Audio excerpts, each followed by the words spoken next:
and welcome back to AllFreeCrochet.com. For more information and free patterns, please check out AllFreeCrochet.com.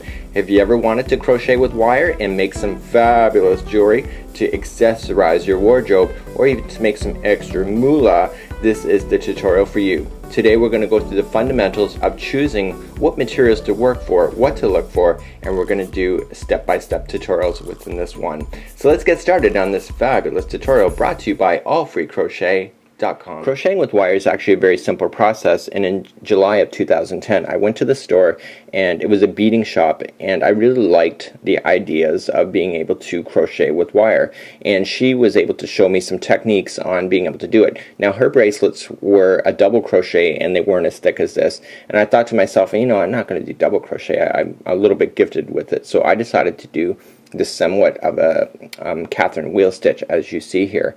And so what I decided to do is then put in my beads in between, and just like so. So this was my very first bracelet, but I struggled with it because as much as it kind of looks cool now, at the time I'm thinking this looks like nothing but wire garbage.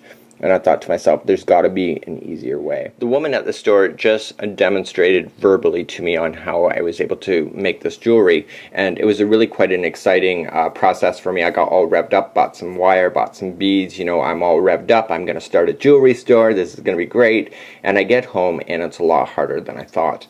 And what I was doing is that I was making a critical mistake, and it's just like here in the tutorials sometimes that we miss telling you a step that's involved in some point, and so she was mistelling me an actual critical point on actually getting me to be successful. So I was screwing up all over the place, and you know, wire can be really expensive, and so when you're screwing up and wasting all this fabulous wire, you're kind of thinking, you know what, this hobby is going to be very expensive even to get started, even just in the training process. So I met two more ladies in the between of 2010, and you know, great, more advice, more revved up, and you know, thinking to myself, I'm taking it home, I'm still screwing up all over the place, and I just can't figure out what I'm doing wrong, and it seems like everybody online is able to do this crochet jewelry and I can't figure out why it is, until I met somebody in the end of 2010 that gave me one piece of critical advice, and that was the problem with the hook. And the hook was the biggest issue and was actually the very easiest to be solved,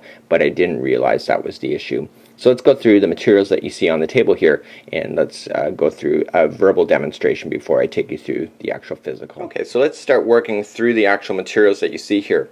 The biggest problem that there is, and the biggest tip that you'll ever get from me with this, is the actual crochet hook. This is exactly where I was screwing up. So within the 4 people that told me what I need to do that all made sense, only one person gave me the idea that actually it's the hook that is the problem, it's not necessarily my technique. And so I was using resin, I was using aluminum, and I was using plastic, and the problem with the crochet wire here is that it likes to gouge in and snag, and so when it snags you want to pull extra hard, and therefore you get extra really big ugly loops coming out of your work, and then because it's wire it has a permanent bend that you don't want. So what you need to do is get rid of your aluminum, resin, and plastic out, take those out, and get yourself a steel crochet hook. It has to be steel, and I like the shaping of the ones up the top here. It's a lot easier to deal with when it's shaped just like so. And this is a size J or 6.0 millimeter hook.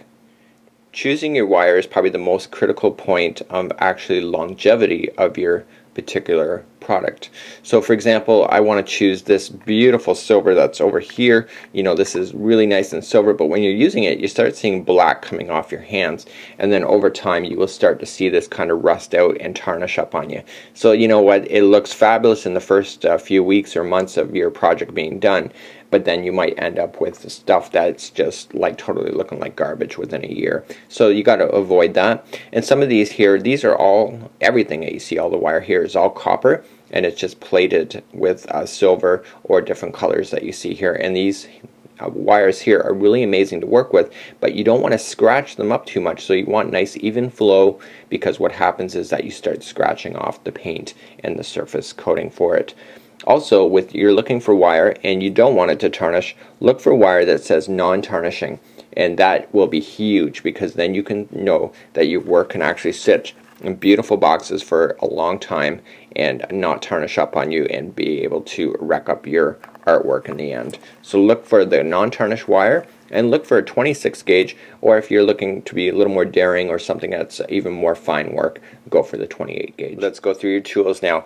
Now what I did in the very beginning, I was cheap. I went to the big retailer. We all know who they are because they're everywhere, and I bought this kit that was super cheap. And what I noticed is that the actual products just do not have longevity. I have actually lost the grip for this within a few months. You know, it's just not a good thing. And as well as the actual, when you go to close it, it doesn't really give you that much of a really nice clean finish when you're cutting with wire.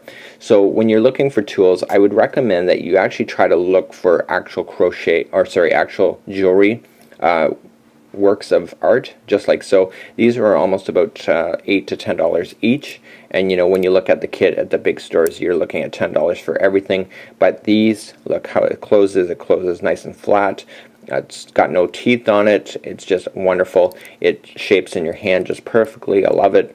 And as far as cutting it, they recommend, and most people recommend, using some nail cutters, and this provides a nice clean edge when you're going to actually work on your materials, just like so. It's a beautiful edge instead of fighting with it with your actual pliers, just like so. See? So that's what you need to look for. So look for quality tools if you're actually looking to do this on a regular basis. So over time, what we've done is that we've gone from this, which is my very first one that I ever did, and we've gone now to something like this that is more brilliant. It's amazing. You know, the choices of actual beads make all the world of difference. And so basically, when you look at the two side by side, you can see for myself there's some evolution taking place, and just being able to learn the skills in order to get everything to work properly together.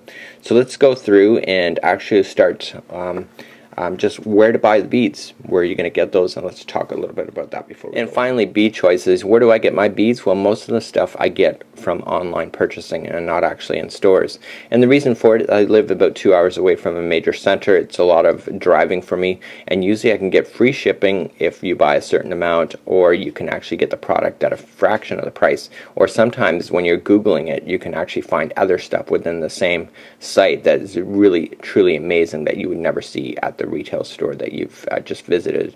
So for myself is that I've, you know, 2 companies that I've already dealt with in person have gone out of business, and probably it's from people like me that are actually purchasing online and moving to the 21st century of actually being able to have access to any product that you wish just by accessing the internet.